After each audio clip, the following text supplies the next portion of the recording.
Mapapagod din ang mga yan. Kakachismis.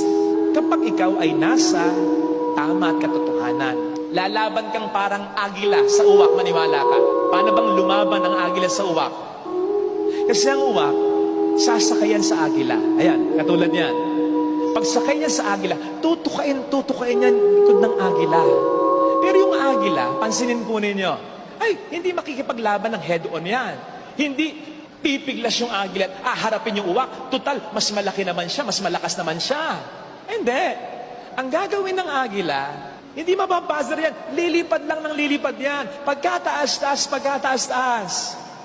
Kasi habang lumilipad pala ng napakataas ng agila, numinipis naman ang oxygen para sa uwak. Hanggang sa, ang uwak ay hindi na makahinga. Hindi nakakayanin. Lalagpak. Bibitaw na lang siya.